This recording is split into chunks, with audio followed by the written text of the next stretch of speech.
Well, good morning once again, folks. Thank you so very much for tuning into the Sanjubaba show. Really appreciate that, and your comments, your concerns, once again, makes me keep coming and doing this program every week. Love them all. Thank you so much. Thank you. Today, once again, folks, I have got a fantastic personality in the studios today, and I've been wondering and trying to get hold of this gentleman for quite some time. You very well know him. He is our sheriff at the county department over here, Sheriff Lorin Nielsen. Sheriff, thank you so much for being in the studio. Welcome. It's good to be here. Thank you so very much. Sheriff, I've been trying to get hold of you for quite some time, and you stay pretty busy with your work and the community that you are so much involved with. What do you like the best about your job, Sheriff? You know, I've been one of those that when you watch the news and you sit back and say, boy, wish I could do something about that. I can do something about it. That's what holds you back. Yeah, and it is a matter of service. I do enjoy serving. Sometimes when we're arresting somebody, they don't think that we're really serving or helping them, but we really are. And at least I'm definitely a half full type person instead of a half empty. And we've got a great community here. I've been with the Sheriff's Office for about 37 years, so yes. I've got it down pretty well, but I still enjoy it. I still have the enthusiasm. I still wake up, and I still enjoy going to work. You look forward to it? Yes, I do. Excellent, excellent. How much more longer do you intend to carry on?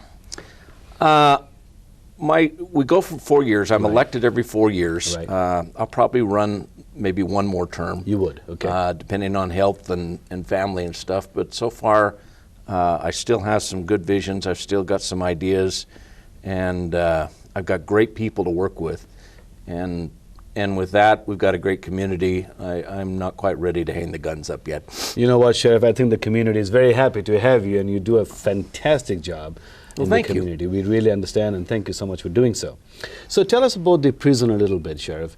Where do we stand today? How our prison, has that been upgraded since you took over or before you? I haven't seen any work going on into the community at all in that prison area. The jail was, it's a jail, and there's a difference between jail and prison. But the jail was built back in we went through a bond in 92, 93. It was built in 94. We took possession of it and started housing prisoners there mid-95. So we're almost to 20 years into the jail, but we built it with that in mind. Vision, okay. The advantage that we've had is that we have to, we do have plans now to add an addition to that, and we're putting those plans together, and we'll probably bring that towards the commissioners maybe in a year or two but we've been trying real hard to be able to maintain the prison population or the jail population to those that need that population. We don't necessarily need somebody put in jail because they didn't sign their license or didn't get a license or something to that effect. When I first started, and I started in 78, most of the population was DUIs, low crime. Yeah, low crime, misdemeanors. Our society has changed. Our crime is down, but we've had some pretty horrific crimes going on, and so we built the jail so that it would have more room, and we wouldn't have to keep building a new jail every 10 years. It's a burden on the taxpayers. The bond has been paid off. We're now we paid it off, I think, 2 years ago. Okay. And so we're in the process. We don't necessarily want to go for another bond until we're quite ready. We try to operate it to capacity as much as possible. So space-wise, do we have 2 inmates in a room or 1 in a room? It depends. It's kind of complicated, but I have to keep obviously male and female separate. And I try to keep misdemeanor and felony separate. Okay. And then I have those that we classify when they come in. And it may be a small crime, but they may be very, very violent. Well, I've got to protect people, the inmates, from the other inmates. And then we also have a cell that we call a special cell that either because of their crime they will be injured in the cell. In other words, we have to identify, classify, and we have enough beds for 265. Okay. And our population right around 220. So I do have some space. We don't have a no vacancy sign on the jail, sure. and so we'll always have that open. But what I wanted to get across is that we've got a contract with Oneida County. Okay. And so we house their prisoners. They're kind of a very small county, and they pay us. That money comes back in. We have a contract with the United States Marshal Service. We're fortunate to have the federal court just across the street here. Right. And so the federal government doesn't have jails. They have prisons, but they don't have jails. And so we're certified as a federal jail.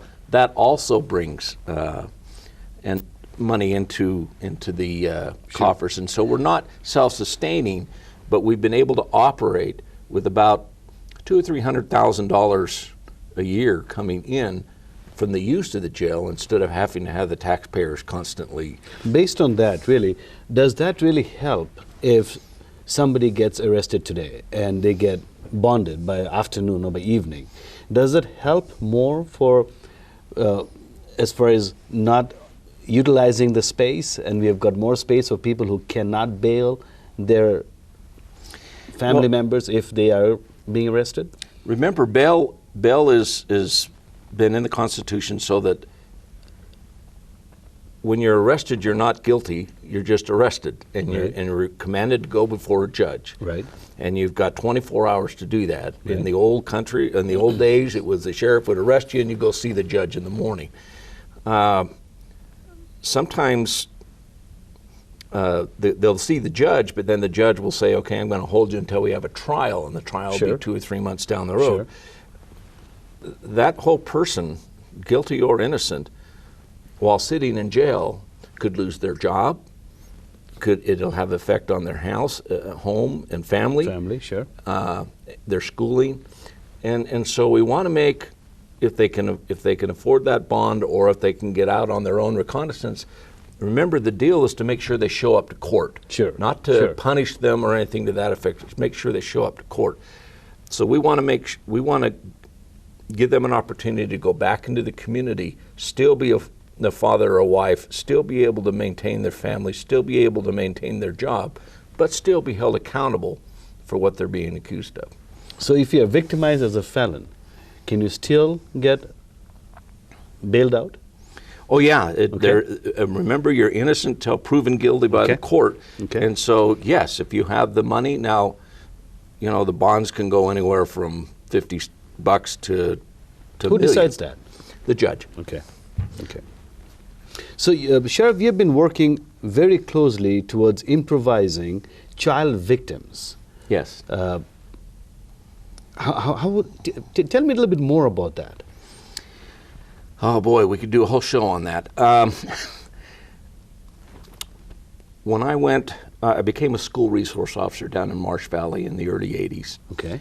And we were the first sheriff's office to start that in a rural school, and I was so shocked at the abuse and neglect that some kids go through, and it's not just Marsh Valley; it's everywhere. It's all around. And I started looking at how things were handled. And back in the 70s, if you wanted to charge, we didn't have anything on the books for child abuse.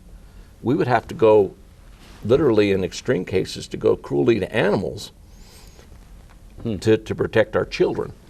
And so I've been very, very involved with working with child victim crimes. I've done that nationally and also definitely state. I've been the chairman of many committees to be able to protect. As a police officer, I feel that it's my job to protect the community, and the most vulnerable of the community is our children. Absolutely. And we want to get accountability. And the other part that I have found in working with kids for a long, long time is that these traumatic experiences that kids go through, exemplify themselves or come out in later on in life. Sure. I have talked to seniors who have been abused when they were 8 or 9 years old, were raped by somebody, and it was never taken care of, and they're still dealing with that trauma. And so we've got to be able to work with that, and we've been very fortunate, I think, in Bannock County to start getting some programs to be able to work with that. So it happens very often in families like that, as you have said, but there's so many times that people do not come up and say that to you. We come to know about 15, 20 years, and that stays in their mind, and that disturbs them to get to what they want to be tomorrow.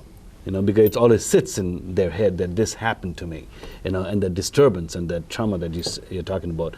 In some occasions, Sheriff, some families do not have the financial capacity to go for a counseling, or they cannot come and talk to somebody because of embarrassment. What do we do with people who are like them, the children like them? How do we work with them? We do have through the Department of Health and Welfare, we do have counseling now set aside. I was president of the Children's Trust Fund Board, and that gives money to communities to be able to take care of specific child victim crimes. And we do have some programs that they can get involved with. The schools also have counselors that are trained in that area. There is a big stigma. You can imagine how an adult would feel being raped. Can you imagine how a child who is supposed to respect and obey adults feels about the same consequence? And they all internalize it. Must have been my fault. I must have done something wrong. So we've done two things. We've been able to get some help that is available to families. If they can't afford it, that help is still available. And we've also gone to the legislature and made the statute of limitations on these crimes. It used to be 3 to 5 years, and now on certain child victim crimes, it goes way Excellent. Way past. I mean, there isn't in some of them, so that if you were raped and abused until you're about 12 years old when you finally understood, or 13 or 14, but you didn't come out until you're 20 where you're out of the environment and can start there's still a statute of limitations that allow us to be able to follow those crimes. So when we let the child go back to that home, do we have a constant vigilance on that home for a little while to make sure the child is safe? Yes, we have two. Because a family, sometimes it's not one person. It seems like it takes quite a few people to have that. It's an environment. Absolutely. It's a mindset. It's my child. I can do what I want to with them, or that type of thing. But we have two things that we can get into that.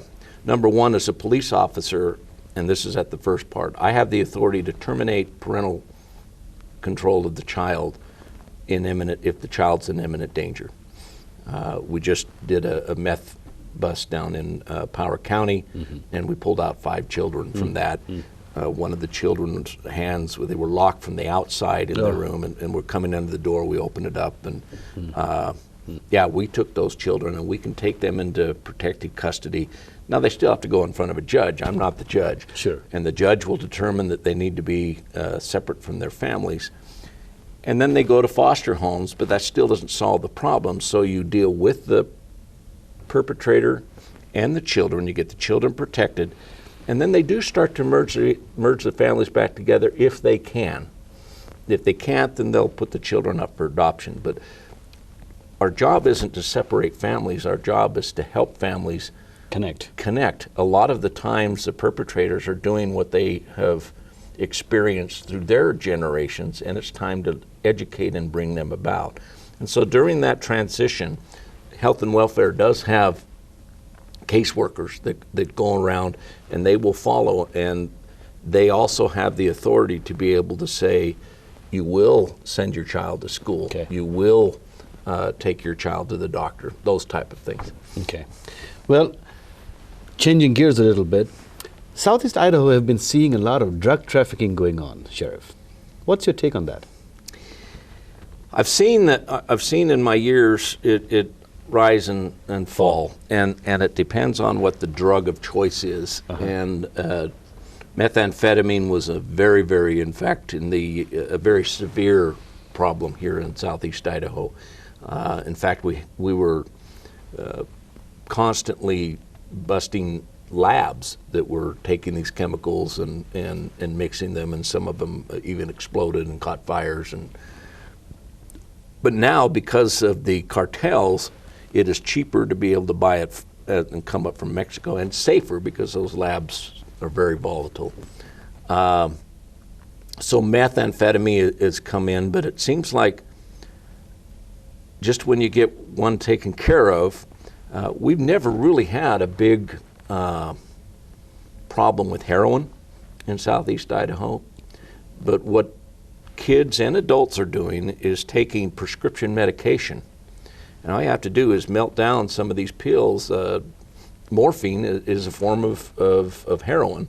Just it's used to help stop pain. It's a real good drug, but it has to be under a doctor's care. Melt that down and you've got heroin. And so if you can't get that drug very well, now you can go out to the street and get heroin coming up from, most of ours is coming up from Utah, which comes up from, I don't want to say Mexico, but from the south Arizona area. And so it's a constant vigil. I am a strong opponent of not legalizing some of these gateway drugs, because Absolutely. We're trying to look at the mental. It is starting to show. We've been a drug culture for a couple of generations now, and you look at the SWAT calls that we're called on and the violence call we call on, Yes. and 100% of those are those that have narcotic problems, which have made their minds not capable of being able to do what they're, and it's been very, very frustrating to be able to take somebody who really is not accountable, but on the other hand, they're out shooting innocent people. What do you know, at what point? It's my job to protect the community. Sure. And when somebody takes something that takes away their power to reason and takes away their power to control, and also makes it even more violent, it makes those violent tendencies. So when does It's very frustrating. when does it become a felon instead of a misdemeanor? Or what is the grade level? All of the drugs, methamphetamine, heroin, PCP, those type of things, they're felonies no matter what you've got. Marijuana is a misdemeanor under just a few ounces. They have eroded those marijuana laws until we've got some of our surrounding states that have it legal. It's still illegal federally, but they chose not to enforce it, and so it's made it very, very frustrating. And so we get people that think that they can bring their marijuana from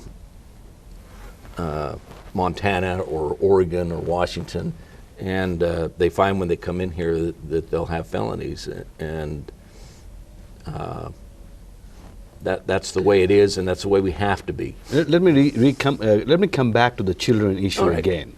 So if a family is caught drug trafficking, and in that house we have got a couple children, how does that work? Because those children are now being educated towards that area, and they know it, but they cannot tell anybody in the community because their parents must have warned them, or whatever the circumstances are.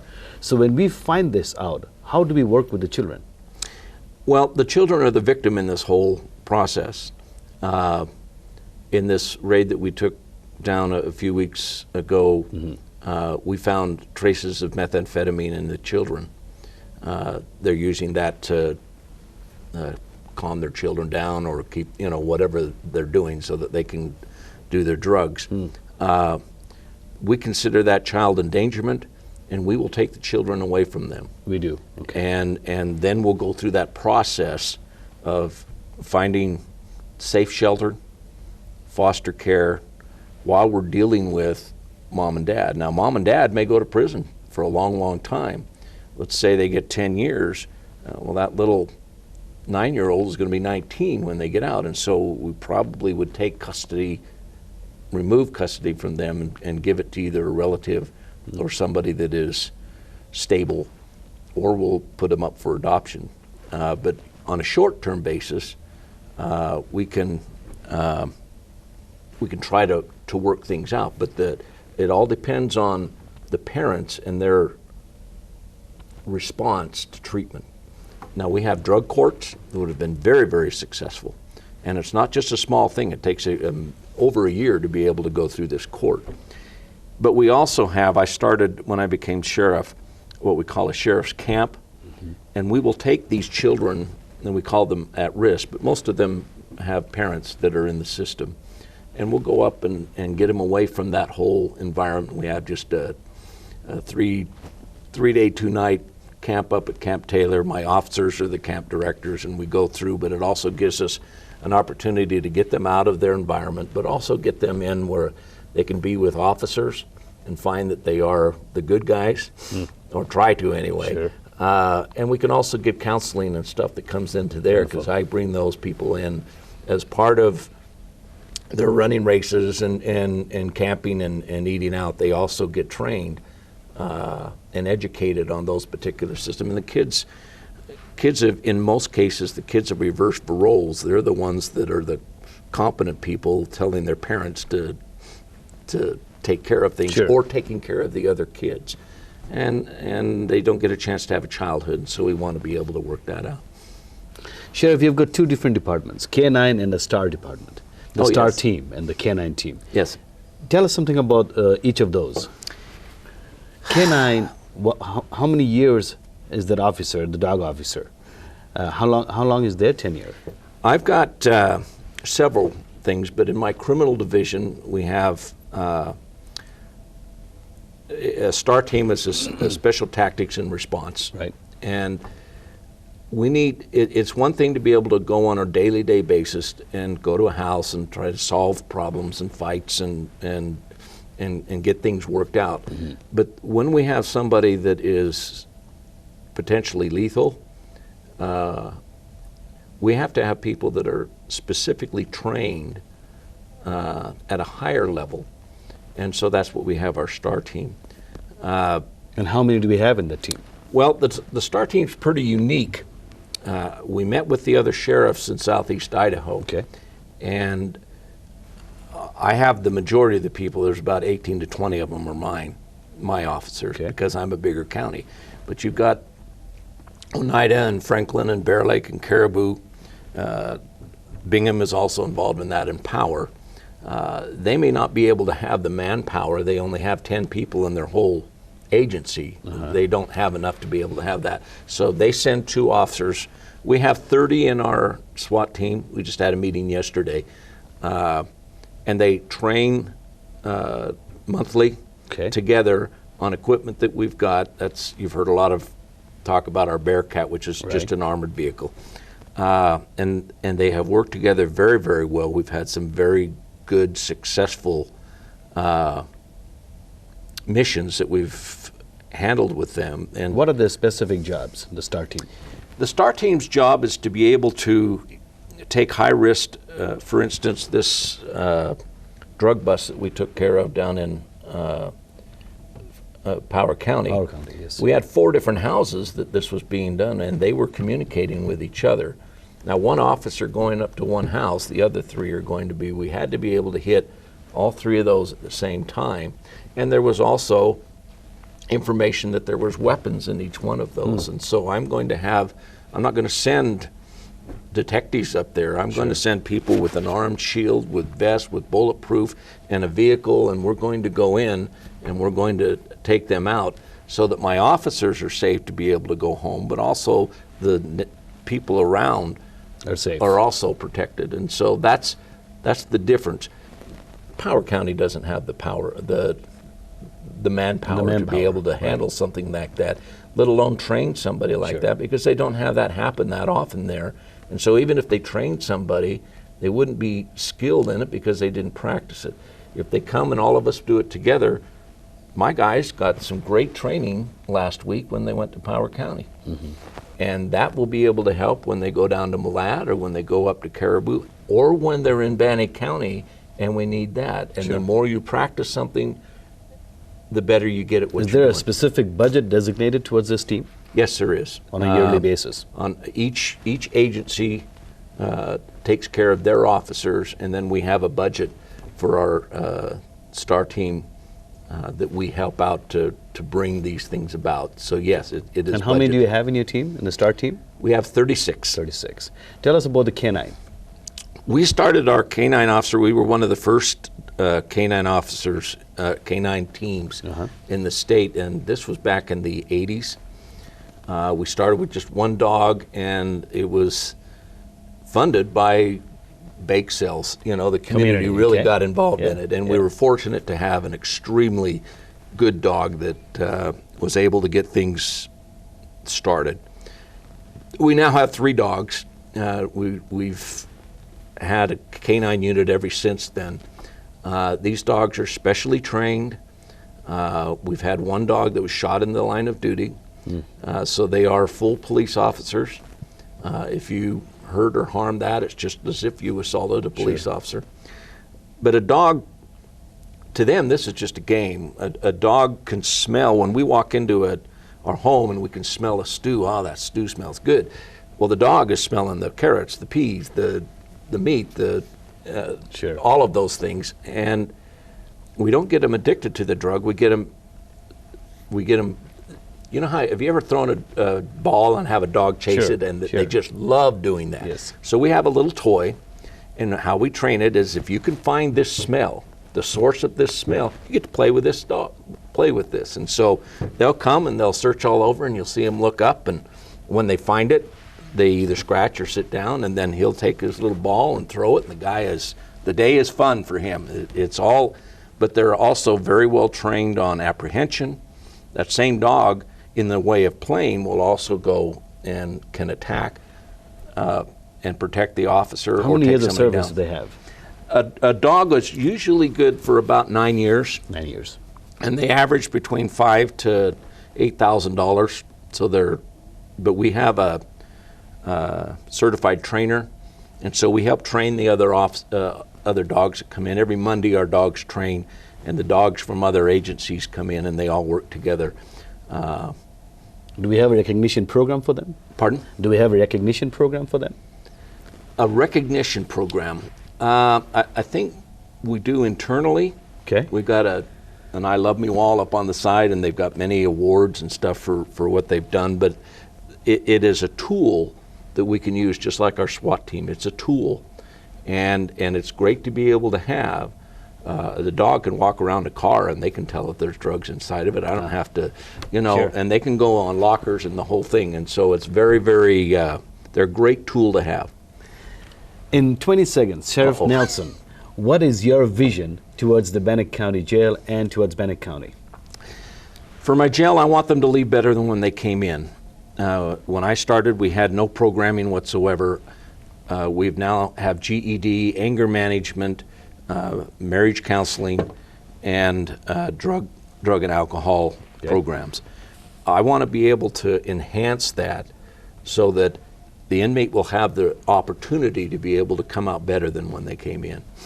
Well, folks, thank you so very much for tuning into the Sanjubaba Show. I hope you enjoyed this program with our Sheriff Lorin Nielsen. He has been doing an incredible job, as I've mentioned earlier. If you have any questions, concerns for him, you can directly connect with him in his office at the south side of the city, right? South 5th. South 5th. US 91. Thank you so very much, and hope to see you sometime again next week. Tune in.